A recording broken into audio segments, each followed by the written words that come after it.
గుళ్ళో స్వామివారి కళ్యాణోత్సవం అనే సెంటిమెంట్ అడ్డం పెట్టుకుని మీ కొడుకుని ఇక్కడికి తీసుకొచ్చారు.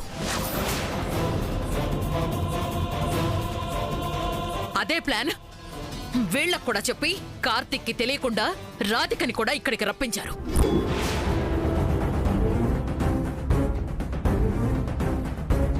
ఏవండి, మీరు పొరపాటు పడ్డం మాత్రమే కాదు, చాలా తప్పుగా మాట్లాడుతున్నారు కూడా.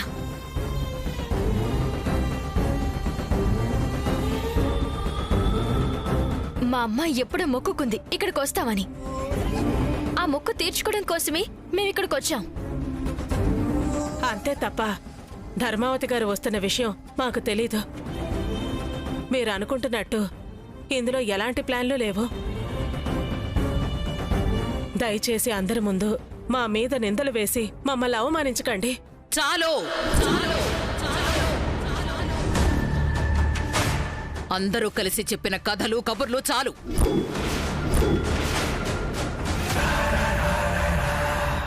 ఇలా దేవుడెదురుగా కూర్చోబెట్టి సెంటిమెంట్తో లాక్ చేస్తే కార్తీక్ రాధికని చచ్చినట్టు పెళ్లి చేసుకుంటాడు.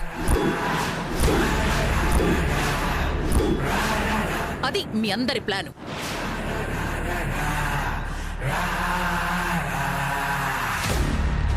సరిగ్గా ఆ ప్లాన్ అమలు చేయబోయేటప్పుడు నేనొచ్చాను.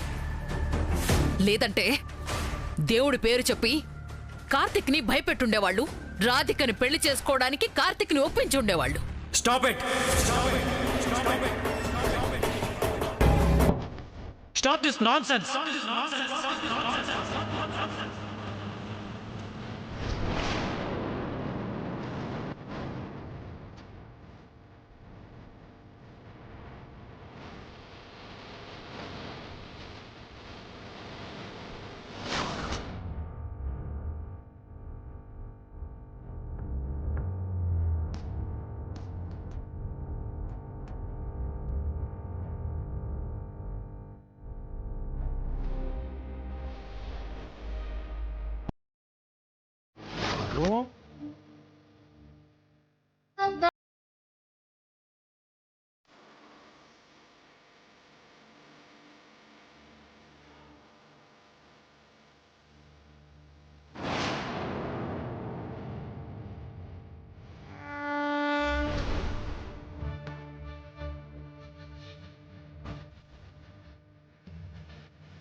పూజారి గారు, నా భార్య ఈ లోకంలో లేకపోవచ్చు, కానీ నా గుండెల్లో ఇంకా సజీవంగా బతికే ఉంది.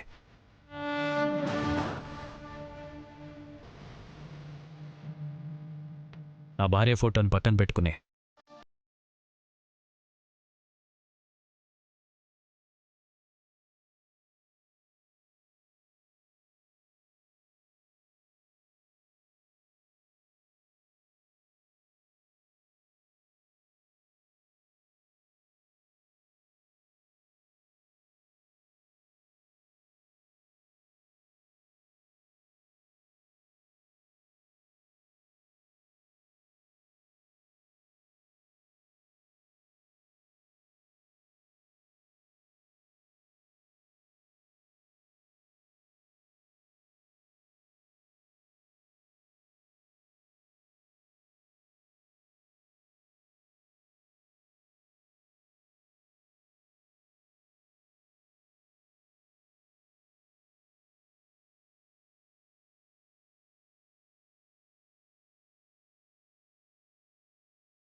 సీతమ్మ తల్లి ఎలా ఉన్నారో, అసలు బ్రతికి ఈ లోకంలో ఉన్నారో లేదో కూడా తెలీదు.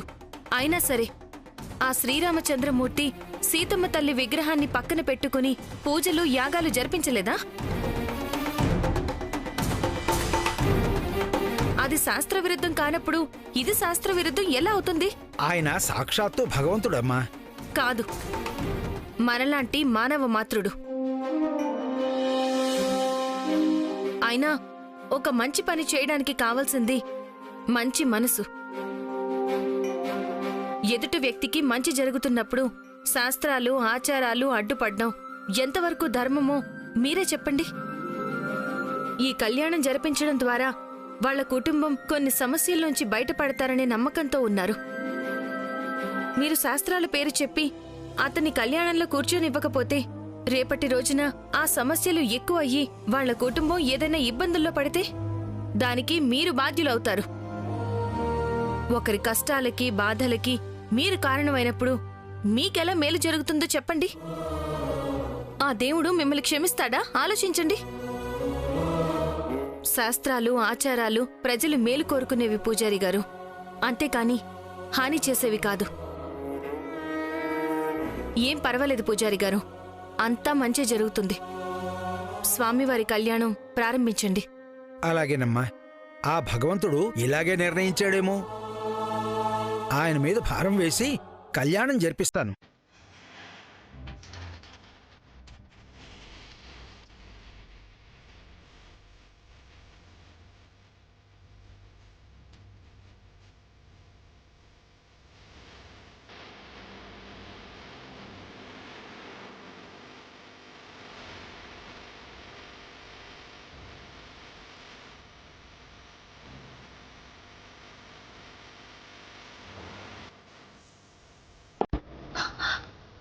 అయ్యో,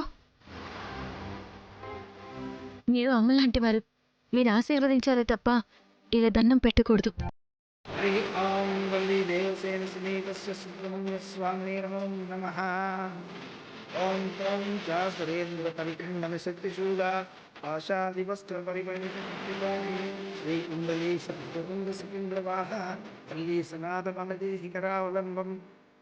దేవాదిదేవగణాధినాథ దేవేంద్రం చతుర్పంచమంజుపాగా దేవశ్చనారదీర్తి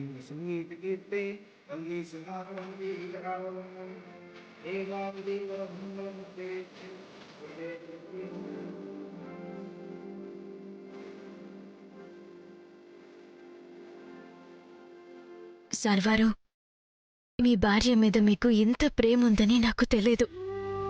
ఇవన్నీ తెలియకుండా తెలుసుకోకుండానే మీ జీవితంలోకి వచ్చానా అని బాధేస్తుంది. కానీ నాకు తెలియకుండానే, నా ప్రమేయం లేకుండానే నా గుండె మిమ్మల్ని ప్రేమించేసింది. నా మైండ్ నా కంట్రోల్లోనే ఉంది, కానీ నా గుండె నా కంట్రోల్లో లేదు.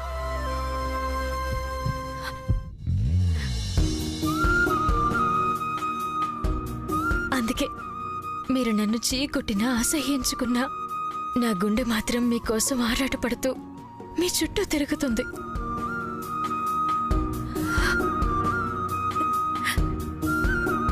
నా గుండెని మీకు దూరంగా ఉంచడానికి వీలైనంత వరకు మీకు దూరం అవ్వడానికి ప్రయత్నిస్తాను.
ఇది ఇది నిజంగా దైవ సంకల్పం. రాధిక, నువ్వు కార్తీక్ కృష్ణ ఎప్పటికైనా భార్యాభర్తలు అవుతారని చెప్పడానికి ఇది నిదర్శనం.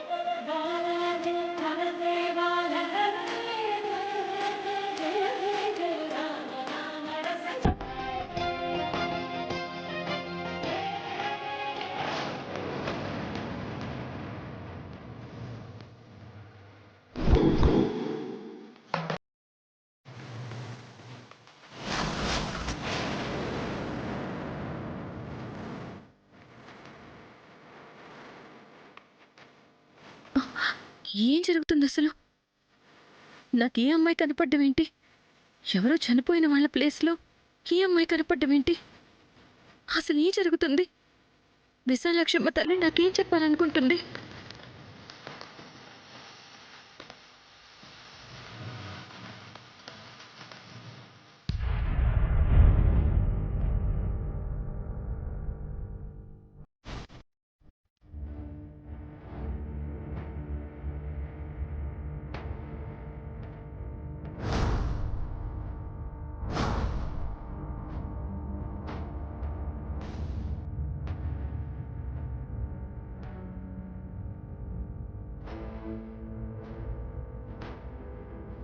ఏం జరుగుతుందో నాకు అర్థం కావడం లేదు. ఒక ప్రశ్నకి సమాధానం దొరికిందనుకునే లోపే మరో ప్రశ్న ఎదురవుతుంది. ఒక సమస్య పరిష్కరించాలనుకునే లోపే మరో సమస్య సిద్ధంగా ఉంటుంది. ఒక చిక్కుముడి విడిపోగానే ఇంకో చిక్కుముడి పడుతుంది. అసలు ఎందుకు ఇలా జరుగుతుంది? ఆ విషపు పూల ప్రమాదం నుంచి ఆ అమ్మాయిని కాపాడాను. ఇక ఆ కారు ప్రమాదం గురించి తెలుసుకోవాలని ప్రయత్నిస్తుంటే కార్తీక్ సార్ భార్య స్థానంలో ఆ రాధిక కనిపించడం ఏంటి? అలా కనిపించడం వెనుకున్న అర్థం పరమార్థం ఏంటి? అమ్మ విశాలక్ష్మమ్మ తల్లి, నీ లీలేంటో నాకు అర్థం కావడం లేదు.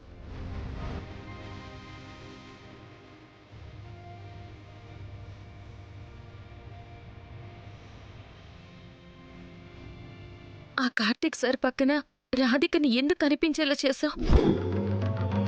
దీని ద్వారా నువ్వు నాకేం సంకేతం ఇస్తున్నావో, ఏం చెప్పాలనుకుంటున్నావో నాకు అర్థం కావడం లేదు తల్లి.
మీరు ఆ కార్తిక్ సార్ భార్య గారు కదా? అవును. మీరు ఈ లోకాన్ని వదిలేసి వెళ్ళిపోయారు. అవును. ఈ లోకానికి, నా కార్తిక్కి నేను దూరమై 4 ఏళ్లు పైనే అయింది. కేవలం నీకు మాత్రమే కనిపిస్తున్నాను నైని. ఇప్పటి వరకు జరిగిన పరిస్థితుల్ని పరిణామాల్ని చూస్తుంటే నాకు అంత అయోమయంగానూ అంతకంటే ఎక్కువ గందరగోళంగా ఉంది. అసలు ఆ కార్ సంగతేంటో, చేతికి నక్షత్రపు పుట్టుమచ్చున్న అమ్మాయి ఎవరో, అవన్నీ నాకు కనిపించడం ఏంటో, ఇప్పుడు మీరు నాకెందుకు కనిపిస్తున్నారో నాకేం అర్థం కావడం లేదు. నా భర్తకు దూరమైన ఈ 4 ఏళ్ల నుంచి ఎవరికీ చెప్పుకోలేని బాధని, భయంకరమైన దుఃఖాన్ని మోస్తున్నాను. ఆ బాధని, దుఃఖాన్ని నీతో చెప్పుకునే అవకాశాన్ని ఆ దేవుడు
ఎప్పుడు నవ్వుతూ నవ్విస్తూ ఉండే నా కార్తీక్ని అలా చూడలేకపోతున్నాను. తన కళ్ళల్లో కన్నీటిని చూసి తట్టుకోలేకపోతున్నాను. నా భర్త మనసు తేలికవ్వాలి నాయని. తను మళ్ళీ ఇంతకు ముందులానే ఉండాలి. తిరిగి నా భర్త కళ్ళల్లో ఆనందాన్ని, మొహంలో చిరునవ్వుని చూడాలి. అవన్నీ జరగాలంటే నా చావుకి కారణమేంటో కార్తీక్కి తెలియాలి. తన బాధకి ఓదార్పు కావాలి. 4 ఏళ్లుగా కోల్పోయిన ప్రేమ నా కార్తీక్కి దక్కాలి. వీటన్నింటికి పరిష్కారం నీ చేతుల్లోనే ఉంది నాయని. మీరేమంటున్నారో నాకేం అర్థం కావట్లేదు. వీటన్నిటికీ పరిష్కారం నా చేతుల్లో ఎలా ఉంది? మీకు జరిగిన యాక్సిడెంట్ నాకు కనిపించింది. ఆ యాక్సిడెంట్లో రాధిక ప్రస్తావన నాకు కనిపించింది. అంటే ఏం జరిగిందో, యాక్సిడెంట్కి కారణాలేంటో,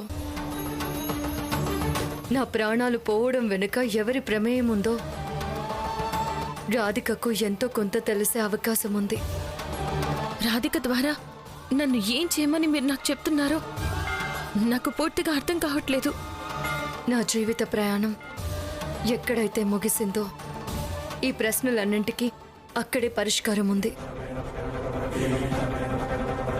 ఈ కథలోని ప్రయాణానికి చివరి అడుగు కూడా అక్కడే ఉంది నాయని.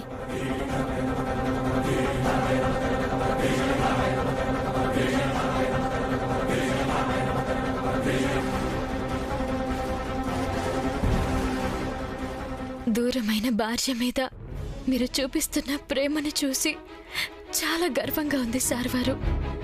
అలాగే ఎంత గొప్ప ప్రేమని పొందే అదృష్టం నాకు లేదని కూడా బాధగా ఉంది.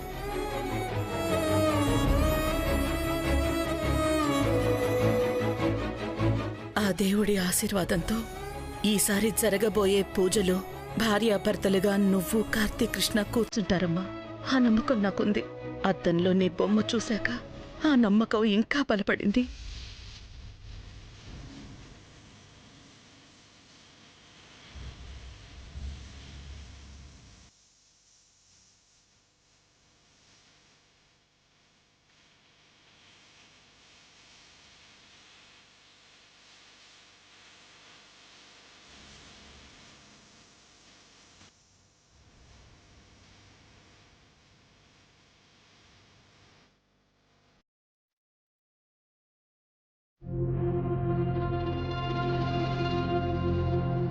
ఈ బొమ్మలు గీసేది ఇప్పటి వరకు ఇక్కడే ఉండేది కదా, ఇంతలోనే ఎక్కడికి మాయమైంది?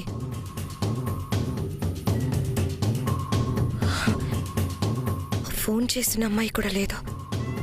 అసలే తనకి నా మీద డౌట్ ఉంది. కొంపతీసి ఇద్దరు కలిసి నా మీద ఏమైనా గూడుపుటని చేస్తున్నారా? లాభం లేదు, కనిపెట్టాలి.